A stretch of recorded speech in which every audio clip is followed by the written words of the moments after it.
Araw-araw laban lang.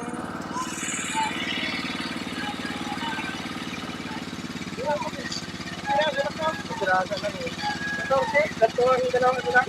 Grabe nga ito naman ang puro. Kung napakayaman lang nila ito. 14, dalawang ano? Dalawang guhit. Pero sa pilihan talaga, sikat ba? Oo. Ano yan? Pilihan yan eh. Ayan, nadali mo. Pilihan yan. O, tiyan pa eh, maliit na ano. Maubos yan eh. Kung pagkasabi yung tubig doon, maubos yan dito. Isang araw mo siguro nakakapal dyan, baka abot yan.